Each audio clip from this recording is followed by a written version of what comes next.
Espinosa Sotero, ¿está conectada? Ya estoy por aquí conectada sin mayor problema. Muchísimas gracias, doctora. Sea usted bienvenida a nuestro estado de Guerrero de manera virtual. Está presente con usted los 7 responsables jurisdiccionales del programa de vacunación universal, responsables municipales y 34 unidades de salud para un proyecto de fortalecimiento. Le damos la más cordial bienvenida, doctora, si gusta compartir pantalla. Claro que sí, les voy a compartir pantalla para que empecemos con este tema, que también es un tema muy interesante y que, bueno, sin duda alguna es una de las cosas que tendemos a la que nos vamos a enfrentar prácticamente. Ya estamos a un par de semanas de empezar con la temporada de influenza. Y bueno, como ya se los comentaron, yo soy Carmen Espinosa, soy pediatra, soy infectóloga y también tengo un diplomado en vacunación y hoy les voy a hablar de la importancia de la vacunación contra influenza en cada temporada. Como parte de los conflictos de interés, bueno, les comento que no tengo ningún conflicto de interés, ya que yo llevo tanto apoyos diversos por actividades académicas y de investigación y también por consultorías en diferentes laboratorios. Y bueno, vamos a empezar platicando un poquito de lo que ha sucedido en estos últimos 100 años. Como ustedes podrán ver, desde que se tiene registro, en 1918 fue cuando tuvimos la peor pandemia de influenza que se ha vivido a nivel mundial. Por lo menos en esa época, les estoy hablando de 1918, la gripe española fue una de las gripes más severas que se encargó de la muerte de más de 50 a 100 millones de personas. No se tiene un registro exacto, pero sabemos que hubo un gran número de defunciones. Posteriormente tuvimos otra epidemia, otra pandemia, que fue la gripe asiática en 1957, que le costó la vida entre 1 y 4 millones de muertes. Y posteriormente, en 1968-69, llegó la gripa de Hong Kong, que fue un virus H3N2 que mató aproximadamente de igual manera de 1 a 4 millones de personas en esa época. Y claro, no podemos olvidar la pandemia mexicana que tuvimos, que ustedes recordarán en el 2009, donde tuvimos un virus AH1N1 que causó la muerte de más de medio millón de personas. Entonces, durante estos últimos 100 años se han registrado estas 4 pandemias que han costado la vida, pues prácticamente a millones de personas. Actualmente sabemos que influenza tiene un impacto muy importante en la vida. Se van a presentar aproximadamente 1 billón de casos al año, con más de 3.5 millones de hospitalizaciones, de 3 a 5 millones de casos graves cada año y aproximadamente todavía hay unas 650,000 muertes por año debidas a influenza. Esto nos habla de que tenemos una gran carga de la enfermedad y por supuesto México no es la excepción. Ahora vamos a recordar algunas cuestiones que son importantes. Ustedes ya saben que la clasificación de los virus de influenza, que son virus de RNA, que pertenecen a la familia de los ortomixovirus, y que tenemos 3 tipos diferentes, que son el género, que son los A, los B y los C. Los C prácticamente se presentan en determinadas regiones y no suelen causar ni pandemias ni epidemias.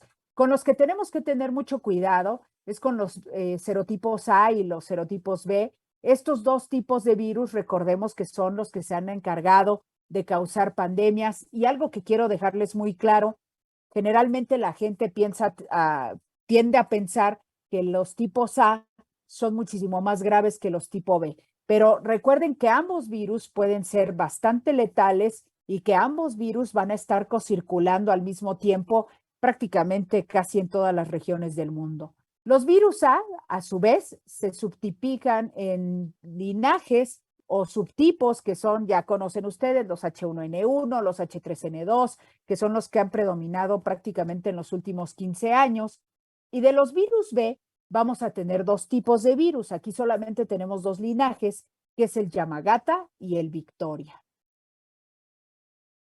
Y bueno, nada más para recordar un poquito acerca de cuestiones importantes de los virus. Recordemos que estos virus influenza tienen una hemaglutinina y una neuraminidasa. Esta hemaglutinina, que prácticamente en esta imagen la van a ver que está formando esta coronita encima de lo que es el virus, son los receptores que se van a encargar de fijar al virus de influenza a sitios de nuestras células epiteliales en el aparato respiratorio. Pero también estas dos proteínas, que es la hemaglutinina y la neuraminidasa, también van a ser las encargadas de formar la respuesta inmunológica. Por Ni lo del tanto, lado vamos a de él, tener ni del lado de ella. formación de anticuerpos protectores en respuesta a la Y donde vacunación. diga que ya está pensando en... Gracias. Y vamos a tener la neuraminidasa, que bueno, ustedes ya saben, esta se incrementa para que se formen nuevas partículas virales y cuando son liberadas por las células del huésped, se van a encargar de ir diseminándose por el resto de las células. También, como parte de la vacunación, vamos a tener anticuerpos que se van a formar contra la neuraminidasa y que van a inhibir la propagación del virus porque limitan la cantidad de virus que se van a estar liberando. Entonces vamos a tener formación de dos tipos de anticuerpos y que van a ser protectores y que evidentemente son muy importantes para que estas proteínas se unan a nuestras células.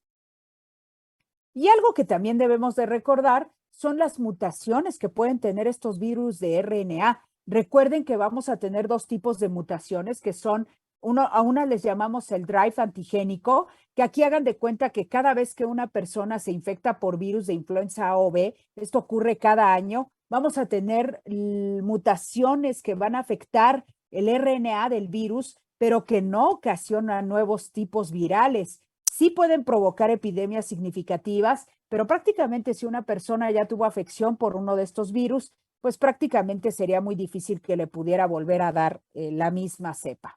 En el caso del SHIF antigénico, aquí lo que sucede es que este tipo de mutación solamente afecta a los virus de influenza A. Y a diferencia del drive, nosotros aquí vamos a tener variaciones antigénicas grandes que van a hacer grandes cambios en la hemaglutinina y la neuraminidasa, que si ustedes recuerdan, estas son proteínas que ayudan al virus a que se una a nuestras células. Entonces, como se están creando nuevas proteínas, básicamente estamos creando nuevos virus y evidentemente no vamos a tener inmunidad en la población. Y esto es lo que da estas pandemias cada 10, 20, 30 o 40 años que hemos tenido prácticamente en el mundo, que ya las hemos visto en estos últimos 100 años. Y bueno, vean ustedes, esta es la estacionalidad que vamos a tener también por parte de los virus de influenza. Algo muy curioso es que van a circular definitivamente en ciertos meses y esto depende del hemisferio en el que estemos.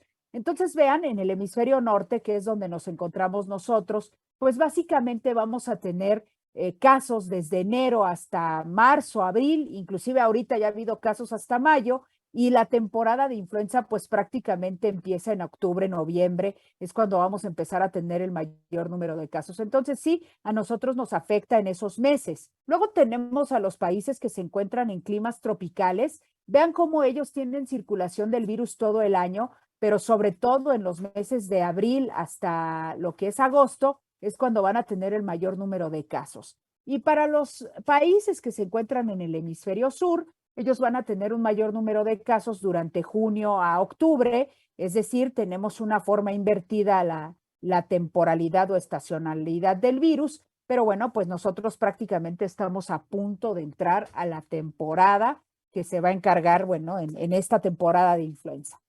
Y algo que también es importante recordar es que nosotros aquí en el hemisferio norte vamos a estar manejando información de dos temporadas. Lo que es la temporada de influenza, que recuerden que empieza con la semana 40 de cada año. La semana 40 es prácticamente termina en la semana 20, que es precisamente en mayo. Entonces, la temporada de influenza prácticamente de octubre a mayo es cuando vamos a tener el mayor número de casos. Y también existe una temporada interestacional de influenza, que esta va a ir de la semana epidemiológica número 21 a la semana epidemiológica número 39. Ahorita se acaba de emitir la última información de la temporada interestacional, que es de la semana 37. Recuerden que faltan 2 semanas para que termine esta temporada interestacional. Y bueno, la influenza estacional, pues sabemos que es una enfermedad respiratoria que casi cada año causa epidemias, que los virus de influenza cambian sus características con frecuencia y que cada vez que una persona se esté infectando, a estar teniendo estas mutaciones que se van a estar dando a nivel de las proteínas neuraminidasa y hemaglutinina, y que su propagación depende totalmente de la susceptibilidad de la población a nuevos virus. Por eso es que tenemos temporadas con muchos casos y temporadas con menos casos, pero esto depende totalmente de la población que se esté viendo afectada. Y dentro de la epidemiología global, recuerden que dentro de las principales causas de defunción en países de ingresos bajos, como es México, por supuesto, aquí estamos viendo cifras del 2000 al 2019. Vean cómo las afecciones neonatales, pues va a ser la primera causa de muerte en estos países tercermundistas, pero no quiero dejar de lado que ustedes vean que las infecciones de vías respiratorias inferiores van a corresponder a la segunda causa de muerte a nivel mundial, y nosotros creemos, no han salido las cifras por parte de la OMS, pero creemos que van a considerarse como primer lugar gracias a la temporada y a esta epidemia que tuvimos, a la pandemia global de virus. Y bueno, aquí les voy a enseñar qué es lo que pasó en la temporada de influenza 2021-2022.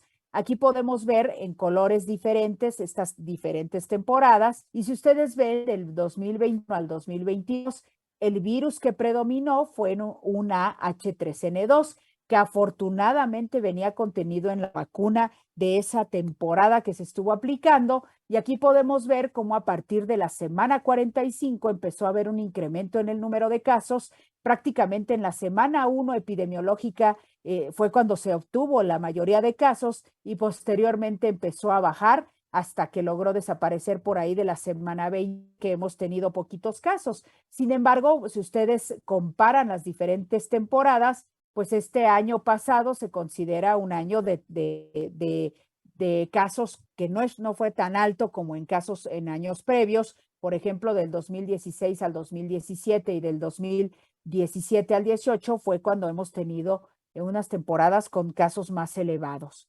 Y vean aquí en esta información que emite Secretaría de Salud, también nos van a poner cuáles son los virus que están predominando. Y si ustedes ven aquí en color azul, el virus que predominó fue el virus H3N2, que está en color azulito. Y vean cómo fue el que predominó prácticamente en esta temporada del 21 al 22, pero también influenza A, inclusive durante la semana epidemiológica número 1, fue uno de los que también se presentó con mucha frecuencia. Y por ahí vean ustedes cómo tuvimos un virus A, un H1N1 pandémico del 2009, muy parecido. Tuvimos a los virus B, también al H3N2, cocirculando, o sea, por lo menos había 4 virus diferentes cocirculando durante la misma temporada, y esto es muy importante porque debido a esta cocirculación de diferentes virus es que tenemos que tener la vacunación de manera anual. Y bueno, si ustedes se analizan un poquito lo que ha pasado en las diferentes temporadas, pues vean cómo en la temporada del 2021 al 2022 se detectó un número de casos que es considerable, que fue de 3,081 casos con 136 muertes, y que estas muertes pues pudieron haberse prevenido porque recordemos que tenemos vacunación. Quizá la temporada más grave pues fue precisamente del 2015 al 16 con casi 10,000 casos, pero recuerden que estos casos son los que se diagnosticaron por PCR o por pruebas. Se supone que pudo haber habido un mayor número de muertes y de casos que son los que no se registran. Por lo menos aquí en el hospital donde yo trabajo, en el General de México, por ejemplo, les puedo comentar que de cada 10 pacientes que llegan con datos de influenza, solamente le tomamos prueba epidemiológica a 1 de cada 10. Eso sí, a todos los hospitalizados les tomamos pruebas para ver si se trata de influenza. Pero es muy importante porque recuerden que de cada 10 que lleguen, solo le vamos a tomar muestra 1, y eso significa que esto podría estar magnificado hasta 10 casos por cada caso que se diagnosticó. Y como podrán ver, del 2021 al 2022, pues sí hubo un número considerable. Sabemos que del 2020 al 21 tuvimos poquitos casos, y esto se debió a que estuvimos restringidos y que estuvimos dentro de casita por el coronavirus, que evidentemente también hubo un impacto en influenza. Y vean, aquí de los 3,000 casos que hubo, de los 3,081 casos, el virus que predominó fue un virus H3N2. afortunadamente venía dentro de la vacuna y estas 118 defunciones se pudieron haber evitado. Quiero que también vean cómo la influenza tipo B también es un virus que está circulando a la vez y que esto es muy importante porque recordemos que la vacunación contiene 3 virus, la trivalente, la que se pone en Secretaría de Salud, y que también existe una vacuna que es cuadrivalente que nos protege contra 4 virus diferentes. Y aquí es muy importante recordar que los virus de influenza van a estar circulando siempre de manera concomitante varios virus al mismo tiempo. Y aquí podemos ver cómo influenza A fue el que predominó y vean ustedes cómo las edades en las que predominó, pues básicamente es en las personas que se encuentran activas a nivel profesional, ¿no? Estas personas son las que precisamente van a tener un mayor número de casos. Vean cómo la gente de 20 a 24 años y los de 35 a 39, pues básicamente estos son los grupos más afectados, que son los económicamente activos, seguido del grupo de los mayores de 65 años, y por eso es tan importante que vacunemos a estos grupos. No quiero dejar de lado comentarles que el grupo de 15 a 19 años también es un grupo bastante afectado y que ellos son los que generalmente se encargan muchas veces de diseminar la enfermedad. Y aquí, en el de los estados que se han visto mayormente afectados, pues en esta temporada del 2020 al 22, Nuevo León fue el estado que presentó el mayor número de casos, seguido de Quintana y Yucatán. Y esto me parece muy interesante porque generalmente consideramos o tendemos a pensar que los virus de influenza van a estar circulando en regiones que tienen climas fríos. Y aquí yo quiero comentarles que tanto Quintana Roo como Yucatán y Veracruz pues son estados que tienen un clima cálido y que vean ustedes que a pesar de tener este clima cálido, pues los virus han estado circulando y han estado causando un número de casos bastante considerables, a pesar de que son climas que no se consideran de temporada fría. Ahora, ¿qué estuvo sucediendo en la temporada interestacional? Vean cómo durante el 2022, en esta temporada interestacional, que es en la que estamos ahorita, tuvimos un número de casos que estuvo prácticamente más alto que en años anteriores.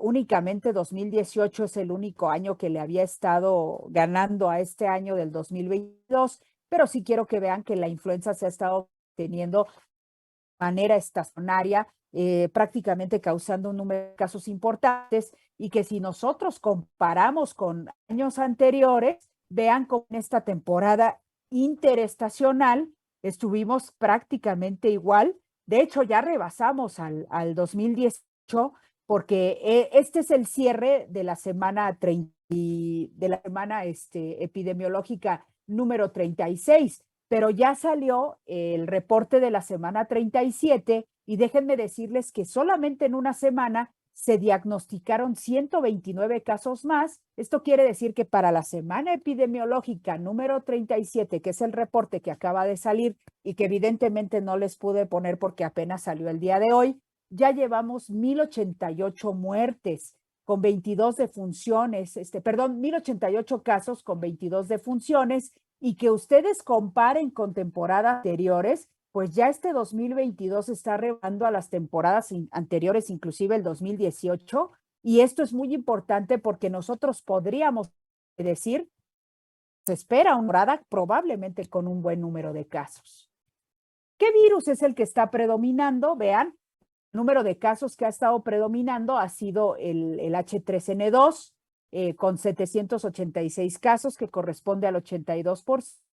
De las 22 de hasta el momento, pues la mayoría han sido causadas por el H3N2, pero no quiero dejar de lado que también virus B pueden causar defunciones, al igual que este virus A, que no ha sido bien tipificado, pero vean cómo van 170 casos y 4 defunciones debidas a este virus A.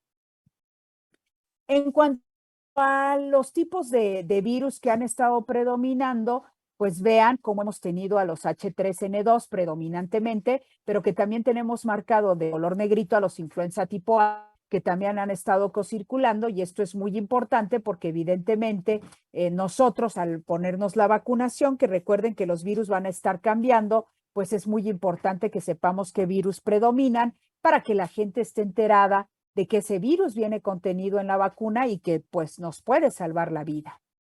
Aquí tenemos el reporte hasta la semana 36 y sí quiero que vean ustedes cómo las personas que se han estado enfermando en cuanto a la edad, los grupos de edad más afectados, vean cómo va de los 10 años y va aumentando y cómo tenemos hasta los 35 años, que es la población que evidentemente es activa a nivel económico, pero también tiene mucho que ver con la gente que está saliendo a la escuela. Entonces, estos son los grupos más afectados y por eso nosotros, los que somos expertos en influenza, siempre consideramos esta necesidad de vacunar también a estos grupos porque ellos son los que se pasan diseminando la enfermedad y vean cómo los mayores de 65 años también ha sido un grupo mayormente afectado. En cuanto a los estados que han estado teniendo el número de casos, vean ustedes nuevamente, Yucatán está en primer lugar y eso que es un estado cálido, es el que ha tenido un buen número de casos, Nuevo León, Jalisco. Ahorita Jalisco está también ya en los primeros lugares de casos que han estado presentándose de influenza y con estos datos nosotros podemos predecir que es muy probable que tengamos una temporada que a lo mejor va a ser muy parecida a la del 2018 por el número de casos que se han estado presentando. Y bueno, como ustedes ya lo saben, la influenza pues es una enfermedad viral que es altamente transmisible. Este virus puede durar intacto y listo para infectar a otra persona, por ejemplo, en el medio ambiente, en billetes, en computadoras. El virus puede sobrevivir hasta 72 horas. Entonces, recordemos que es un virus que se va a diseminar por el aire, por el contacto directo, pero que también puede infectarnos por medio de fomites. Y aquí nosotros vemos cuál es la representación en el tiempo de la influenza. Vean cómo vamos a tener la infección. Después de un periodo de incubación de 1 a 4 días, vamos a tener un periodo de contagiosidad que aproximadamente empieza 1 o 2 días antes de que el paciente tenga síntomas y hasta 9 días, 10 días después de que el paciente esté enfermo. Entonces, el periodo de contagiosidad es bastante largo. El paciente generalmente tiene síntomas entre 2 y 7 días y estos pacientes que se complican pues pueden tener un mayor tiempo de recuperación, que inclusive se puede ir hasta 4 semanas si nosotros no nos cuidamos bien esta enfermedad. ¿Y cómo es la influenza? Pues característicamente tiene un inicio súbito, vamos a empezar con fiebre, vamos a tener mialgias, mucho dolor muscular, mucha cefalea, mucho malestar general y posteriormente al siguiente día generalmente los pacientes empiezan con tos seca, dolor de garganta, mucha congestión nasal. Son muy comunes también haya síntomas gastrointestinales como la náusea, el vómito y la diarrea. Y recordemos que influenza puede llegar a ser una enfermedad grave y que puede causar la muerte, sobre todo en pacientes que tienen factores de riesgo. Aquí yo les puse este diagrama porque recuerden que influenza puede ser un virus que puede presentar síntomas en varios aparatos, pero que también puede causar complicaciones neurológicas. Inclusive, actualmente se habla de este incremento en el riesgo de infarto agudo al miocardio debido a que tiene influenza. Entonces, algo que podemos prevenir, por supuesto, la neumonía. No quiero dejar de hablarles de la embarazada, también es mucho riesgo. Recordemos que 1 de cada 4 embarazadas van a terminar en la terapia intensiva debido a influenza y que esto es muy importante porque es una enfermedad evidentemente podemos evitar mediante la vacunación. Y bueno, recuerden que influenza no es lo mismo que gripa o resfriado común, sino que es una enfermedad que puede tornarse grave y que puede presentar datos que pueden poner en peligro la vida. Aquí, por ejemplo, les pongo un cuadrito donde podemos ver las diferencias entre influenza y resfriado común. Generalmente el resfriado común tiene un inicio gradual, la fiebre generalmente es bajita, a lo mejor un grado centígrado arriba de la temperatura normal. Es poco común que los pacientes tengan dolor de cabeza, el malestar es leve, generalmente las molestias en el pecho son leves o moderadas. La fatiga o debilidad es muy leve y generalmente nos deja hacer nuestra actividad diaria y pues no genera incapacidad. Pero recordemos que influenza, como tiene un inicio abrupto con fiebre hasta de 40 grados, vamos a tener mucho malestar, mucha cefalea, mucho dolor en el pecho y que generalmente esta fatiga, esta debilidad puede presentarse hasta por 3 semanas y que sí puede generar incapacidad, que necesita reposo en cama entre 2 hasta 3 días y que se puede ir hasta una semana que necesitemos reposo en cama. A mí me dio influenza en el 2019, ya también tuve a principios de este año y yo considero que la influenza fue muchísimo más conmigo de lo que fue el COVID, ¿no? Evidentemente, pues vacunada de ambas cosas, me fue un poquito peor con influenza. El dolor muscular que tienes es muy incapacitante. Y también cada año, colegas, sale esta tabla de factores de riesgo de cada temporada. Esta es la última que salió en el 2018, donde Estados Unidos, mediante el Comité de las Enfermedades Infecciosas, pues nos marca qué pacientes con qué factor de riesgo tienen mayor, ahora sí que riesgo de hospitalización por influenza. Y vean ustedes cómo en color azul están los adultos y sobre todo los adultos que tienen enfermedad cardiovascular, vean cómo casi el 60% van a terminar hospitalizándose. De los pacientes que tienen enfermedad pulmonar, casi el 30% van a hospitalizarse. De los pacientes que tienen diabetes o trastornos metabólicos como síndrome metabólico, el 45% terminan hospitalizando. Incluye tener solo obesidad predispone a un 36% de hospitalización. Y en color verde están los niños. Vean cómo estos factores de riesgo no son tan importantes, aunque evidentemente sí van a aumentar el riesgo de hospitalización. Sí quiero dejar muy claro que sobre todo los niños que tienen asma, casi el 30% se hospitaliza y casi la mitad de los niños sin enfermedad van a terminar hospitalizándose. Aunque no tengan ningún factor de riesgo, pueden terminar hospitalizados por influenza, aunque sean niños sanos. Y no quiero dejar de lado las embarazadas. Vean ustedes cómo el 30% va a terminar en una terapia intensiva en mujeres de 15 a 44 años, porque influenza aumenta el riesgo, evidentemente, de complicaciones durante el embarazo. Y bueno, como ustedes saben, la vacuna, pues evidentemente es una necesidad. Vean ustedes cómo la evolución de las vacunas pues refleja la evolución que también ha tenido el virus. Por ejemplo, la primera vacuna de influenza que se creó fue en 1933 y esta vacuna fue una vacuna monovalente para un virus H1N1, pero vean cómo va a ser el único virus que estaba predominantemente circulando en esa época. Posteriormente, para 1940, ya empezó a haber cocirculación con los virus B, que recuerden que solamente hay Victoria y Yamagata. Entonces, en 1940 nacen las vacunas bivalentes. Para 1958 al 68, cuando ya empezaron a salir las vacunas bivalentes, vean cómo ya se necesitaban vacunas trivalentes, porque ya teníamos un H3N2, un H2N2 y los virus circulando al mismo tiempo. Y esta circulación es la que hace que posteriormente, en 2013, salgan las vacunas tetravalentes que actualmente tenemos y que seguramente en un futuro, no más allá de 1 o 2 años, serán las vacunas que van a predominar. En 1978 salieron las trivalentes, que son las que ponen en Secretaría de Salud, pero en el 2013 se crearon estas vacunas tetravalentes que son muy importantes y esto es debido a la circulación. Vean ustedes, para estos años del 2002 ya teníamos cocirculando al Yamagata, al Victoria, que son virus B, a un H1N1 y a un H3N2. Entonces, esto es muy importante porque esto nos habla de que tenemos la necesidad de que haya precisamente vacunas tetravalentes. ¿Qué tiene la vacuna que vamos a aplicar este año? Pues vean ustedes, compañeros, muy importante que sepamos de qué está hecha, porque la vacuna del 2021 al 2022 tenía un virus H1N1, que fue un virus Victoria, que se aisló en el 2019, tenía un virus de Camboya del 2020, que es un H3N2, y tenía el B del linaje Victoria. Esta es la que nos pusimos el año pasado en Secretaría de Salud. Los que nos pusimos cuadrivalente, pues también teníamos cobertura para el virus B Yamagata del 2013.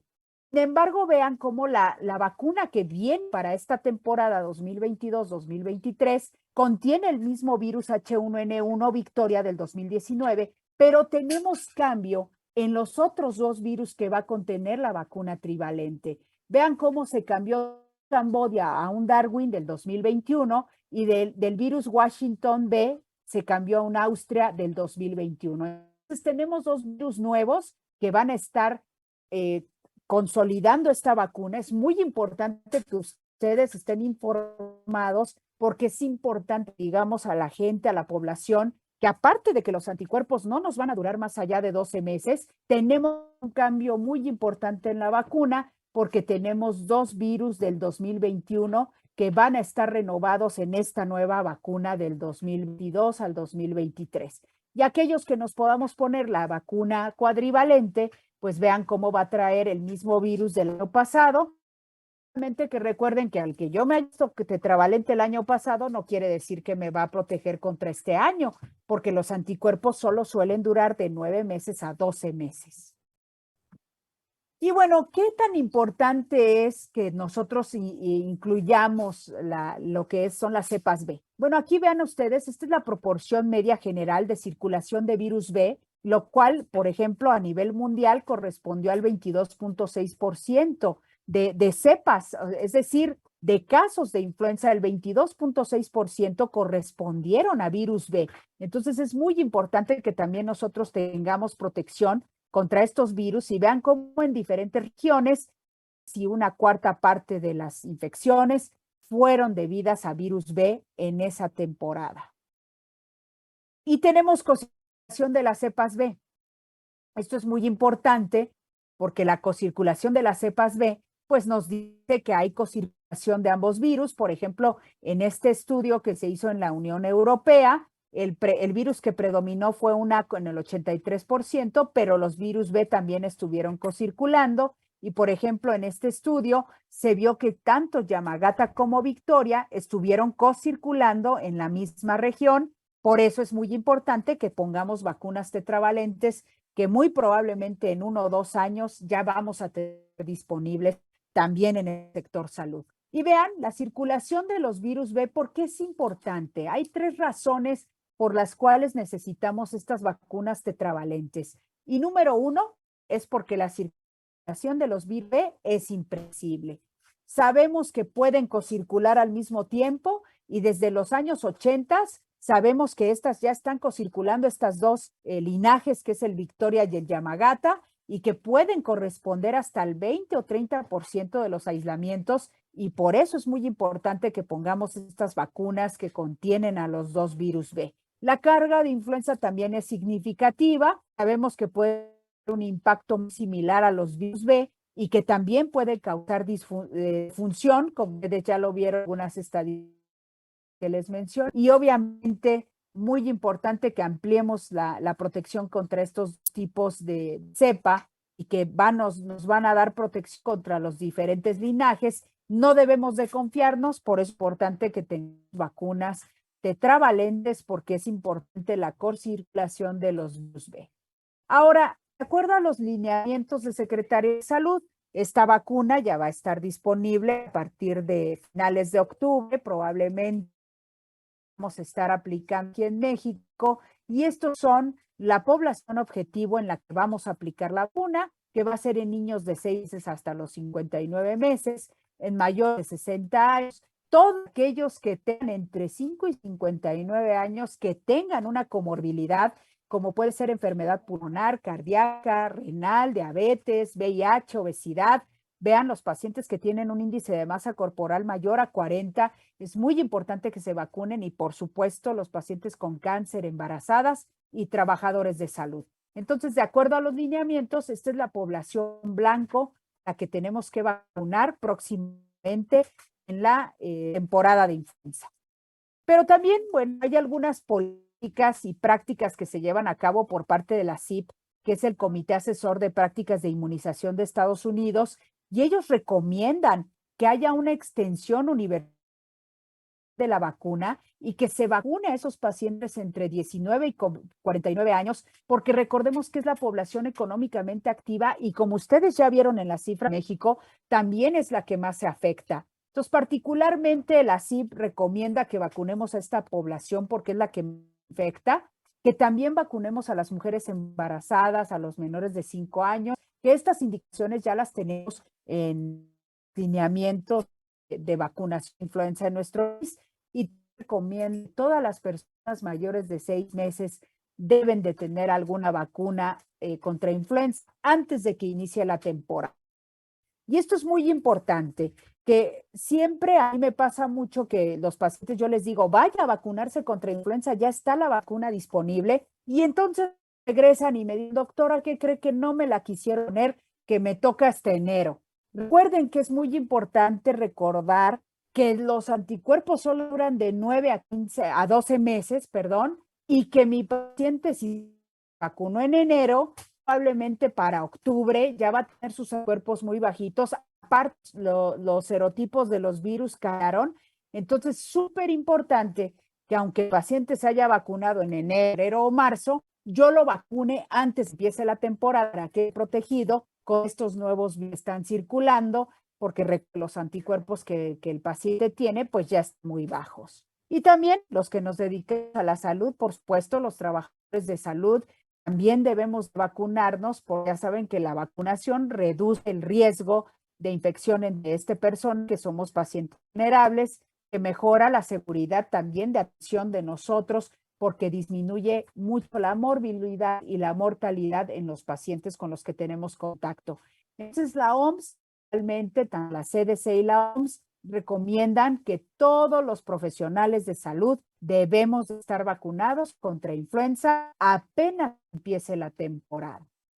Y en el caso de las embarazadas, ya se los he estado comentando, recuerden que hay una enfermedad mucho más grave en la mujer embarazada, que aumenta el riesgo hasta 7 veces de hospitalización, que aumenta el riesgo de terapia intensiva hasta 7 veces y que duplica el número de cesáreas también. Y la mortalidad es 5 veces mayor que la que tiene normalmente una paciente sana. Entonces es muy importante que también vacunemos a la embarazada. Recordemos que la vacunación disminuye el 50% el riesgo de padecer influenza, disminuye el 40% el riesgo de hospitalización y que también de alguna manera vacunamos a esa mujer embarazada, vamos a pasarle anticuerpos al bebé que lo van a proteger durante estos primeros 6 meses de vida.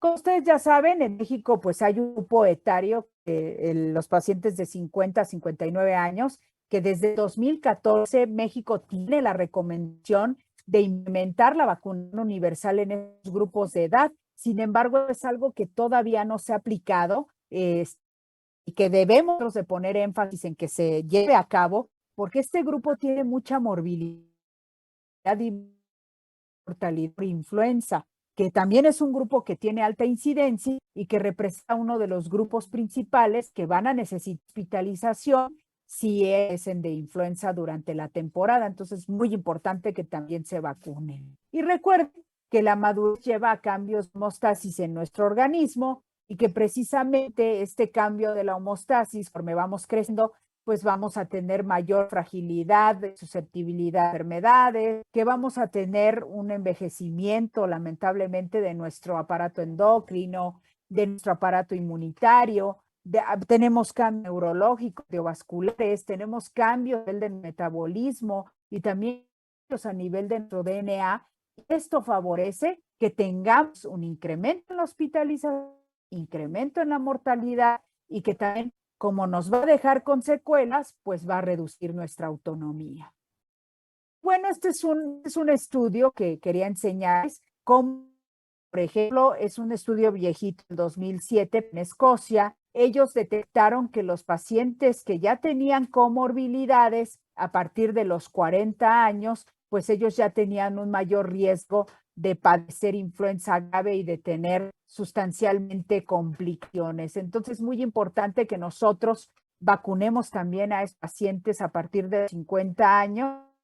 Vean, por lo menos en Salud, que salió en el 2021, que acaba de salir hace un par de semanas, pues vean cómo prácticamente los pacientes entre 20 y 59 años, casi el 25% de nuestra población, pues tiene hipertensión diagnosticada o que también puede tener diabetes, y que estos son grupos, si mi paciente tiene comorbilidades, aunque esté en las edades, es muy importante que los protejamos porque se pueden complicar. Ahora, ¿qué efectos tiene la vacunación? Fíjense bien, yo me hospitalizo, si yo tengo diabetes y yo no me vacuno, voy a tener 3 veces más riesgo de hospitalización y 6 veces más riesgo de muerte. Si yo me vacuno contra influenza, disminuyo en 30% las probabilidades de que me dé un evento vascular, disminuyo en un 22% la falla cardíaca. Como ya se los había dicho, también disminuyo el riesgo de infarto al miocardio, disminuyo el riesgo de neumonía y, por supuesto, el riesgo de muerte. Entonces, la vacunación nos va a proteger contra todas esas complicaciones que podemos tener por influenza. Por ejemplo, en los adultos mayores, vean cómo se disminuye tanto el evento cerebrovascular como la falla cardíaca, y vean todas las causas en un 80%.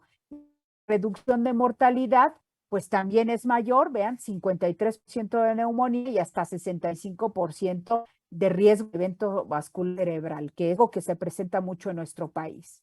Entonces, ¿cuáles son las recomendaciones de la OMS? También la OMS, fíjense, ha dado recomendaciones de vacunar a los pacientes de edad escolar porque ellos son los principales vectores de transmisión comunitaria. Como ellos tienen mucho contacto social, son los que se van a la escuela, tienen mucho contacto social con otras personas, pues son los que excretan el virus en mayor cantidad, por periodos más prolongados, inclusive que los adultos, y por supuesto que esta es la forma perfecta de inicio y amplificación de una pandemia, por ejemplo. En Canadá se sabe que la vacunación masiva de niños da un resultado de la reducción del 61% de enfermedad grupal, y que esto también puede disminuir lo que es la proporción de personas adultas que van a tener complicaciones. Aquí, por ejemplo, yo les muestro la experiencia que tuvo Japón en vacunar. Antes Japón vacunó a toda la población y, por supuesto, cuando empiezan a vacunar a toda la población, vean cómo todos los grupos empiezan a tener una disminución en la mortalidad. Sin embargo, debido al tsunami que ellos tuvieron en años pasados, pues tuvieron que vacunar únicamente a poblaciones blanco, y lo que sucede es que nuevamente se va para arriba la enfermedad de influenza y la muerte por todas las causas en estos pacientes. Y este es un estudio en el cual se vacunaron a los pacientes, unos que iban a la escuela, a unos se les vacunó y a otros no. Entonces vean cómo los pacientes que no se vacunaron, que fueron las escuelas de control, vieron un mayor grado de influenza. Vean, aumentó muchísimo el número que está en color rojo, y vean cómo los pacientes que sí se intervinieron, es decir, si se vacunaron, pues tuvieron muchísimo menos casos de influenza, y ellos tuvieron un poquito más virus respiratorios no gripales, pero tuvieron una menor proporción de casos de influenza. En este mismo estudio, vean ustedes cómo la influenza durante el periodo de vigilancia en estas escuelas de intervención y de control, pues vean cómo las escuelas control, recuerden que eran escuelas donde no se había vacunado a los niños, tuvieron una gran proporción de enfermedad, y vean cómo las escuelas que tenían más del 50% de cobertura, pues ellos tuvieron un mucho menor número, está en color rosito, que los pacientes que no se vacunaron. Entonces, también nosotros estamos buscando que la vacunación pues sea universal y que se vacune, pues ojalá se pueda dar que se vacune a todos los grupos de edad, porque todas las personas son importantes. Ahora, nuestra vacuna de influenza que vamos a aplicar este año, recuerden que es una vacuna fraccionada e inactivada, o sea, el virus está muerto, y fraccionada quiere decir que solo se utiliza un fragmento del virus que ya está muerto, y que esto nos va a producir anticuerpos en cada persona contra lo que son fracciones específicas del virus. Por lo tanto, es muy importante que recordemos a la población que la vacuna no puede causar ni nunca puede causar infección respiratoria por ponernos la vacuna. En cuanto a la presentación, recuerden que tenemos una dosis y esquema dependiendo de la edad.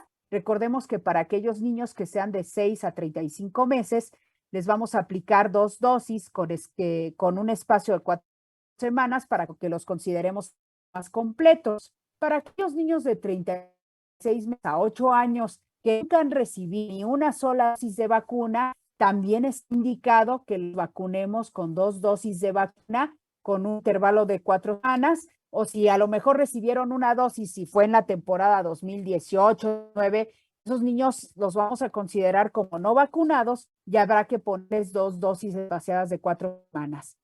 Para todos los pacientes que tengan más de 9 años con una sola dosis durante cada temporada, nosotros vamos a considerar que ya están protegidos. Recuerden que la administración es intramuscular en la parte lateral del muslo en niños chiquitos de 6 a 35 meses o en deltoides a partir de 36 meses y a adultos es donde vamos a aplicar la vacuna. Las contraindicaciones pues son muy sencillas. Si hay hipersensibilidad a alguno de los componentes de la fórmula, pacientes que son, por ejemplo, que hacen alergia grave a neomicina o a formaldehído, pues hay que esperar a vacunar. No se puede vacunar porque está contraindicado porque pueden hacer reacción anafiláctica.